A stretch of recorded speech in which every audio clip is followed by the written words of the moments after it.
Have you ever found yourself scrolling endlessly through social media, binge-watching a whole season of a show in one weekend, or finishing an entire bag of chips without even realizing it? If so, you're not alone. We live in a world overflowing with temptations, a world where instant gratification is just a click away. But have you ever wondered why these things are so hard to resist and why, after indulging, we often feel worse than before? Well, that's exactly what Dr. Lembke explores in her groundbreaking book, Dopamine Nation, Finding Balance in the Age of Indulgence. Today, we're going to dive deep into this fascinating book and uncover the secrets of our brain's reward system. So, what is dopamine? You've probably heard it called the pleasure molecule, and that's partially true. Dopamine is a neurotransmitter, a chemical messenger in our brain that's crucial for motivation, reward, and pleasure. When you do something you enjoy, like eating your favorite food or getting a notification on your phone, your brain releases a little hit of dopamine. This feels good, so it motivates you to repeat that behavior. It's an ancient survival mechanism. Our ancestors got a dopamine rush from finding food or shelter, which encouraged them to seek those things out again and stay alive. The problem is, our modern world has hijacked this system. We are no longer hunting for scarce resources. Instead, we are swimming in an ocean of readily available high dopamine stimuli. Think about it: smartphones, social media, streaming services, fast food, online shopping, video games, the list goes on and on. These things are engineered to be as rewarding and addictive as possible, delivering massive, frequent hits of dopamine that our brains were never designed to handle. Dr. Lembke introduces a powerful metaphor to explain how this works: the pleasure-pain balance. Imagine a seesaw in your brain. When you experience pleasure, one side of the seesaw goes down. Your brain, always seeking balance or homeostasis, doesn't like this imbalance. So it pushes back on the pain side to level the seesaw. It does this by reducing your dopamine receptors and making you less sensitive to pleasure. This is why the first bite of a cookie tastes amazing, but the 10th one is just okay. It's also why after a weekend of binge watching, you might feel a bit down or unmotivated on Monday morning. Your brain has been working overtime to counteract all that pleasure, pushing the seesaw into a state of pain, or what Dr. Lembke calls a dopamine deficit. You're left feeling anxious, irritable, and craving another hit just to feel normal again. This is the very cycle that underlies addiction. The book is filled with compelling stories from Dr. Lembke's own psychiatric practice. She shares the struggles of her patients, people from all walks of life who found themselves trapped in compulsive behaviors. There's the young man addicted to video games who can't hold a job that's successful, professional who can't stop reading romance novels to the point of neglecting her family, and even Dr. Lembke herself shares her own past struggle with a similar pattern. These stories aren't just about hard drugs or alcohol. They're about everyday things that can become problematic when we lose control. They show us how easily any of us can fall into this trap. So, what's the solution? Do we have to give up everything we enjoy and live like monks? Not at all.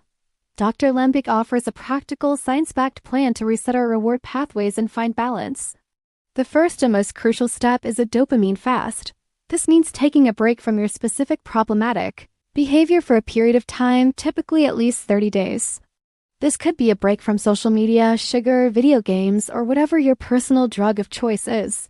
The purpose of this fast isn't to punish yourself. It's to give your brain a chance to heal and reestablish its natural baseline. Remember that pleasure-pain seesaw? By abstaining from the high dopamine activity, you allow the pain side to come back down. Your dopamine receptors can recover, and your brain can become sensitive to pleasure again. Dr. Lembke explains that the first 1 to 2 weeks of this fast can be tough. You might experience withdrawal symptoms like irritability, anxiety, and intense cravings. But if you can push through it, something amazing happens. Your brain starts to rebalance. After this initial withdrawal period, people often report that their mood improves, their anxiety lessens, and they start finding joy in simpler, more natural things again, like a walk in nature, a good conversation with a friend, or creating something with their hands. These activities provide a more gentle, sustainable form of dopamine, unlike the intense, short-lived highs we get from our digital drugs. Once you've completed the fast and reset your brain, the next step is to reintroduce your chosen activity in a mindful and controlled way. This is about moving from compulsive overconsumption to intentional enjoyment. Dr. Lembke calls this self-binding. This involves creating barriers between you and your temptation. For example, you could set time limits on your social media apps. You could decide to only eat dessert on weekends. You could delete the food delivery apps from your phone and make it a little harder to order takeout. By putting these small obstacles in place, you give your prefrontal cortex, the logical, planning part of your brain, a chance to step in and make a conscious choice rather than letting your impulsive, dopamine-seeking brain take over. Another powerful strategy she discusses is leaning into pain. This sounds counterintuitive, right? We spend so much of our lives avoiding discomfort. But Dr. Lembke argues that intentionally engaging in healthy, challenging activities can also help rebalance our dopamine system. Think about things like exercise, cold showers, or learning a difficult new skill. These things are initially uncomfortable, pushing our seesaw slightly to the pain side. But remember, the brain always seeks balance. In response to this discomfort, it will push back on the pleasure side, leading to a natural and lasting release of dopamine. This is why you feel so good after a tough workout or a cold plunge. You've earned that dopamine hit, and it's a much healthier and more sustainable way to feel good. One of the most profound takeaways from Dopamine Nation is the importance of honesty and connection.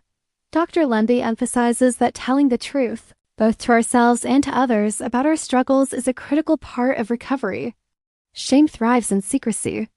When we hide our compulsive behaviors, we give them more power.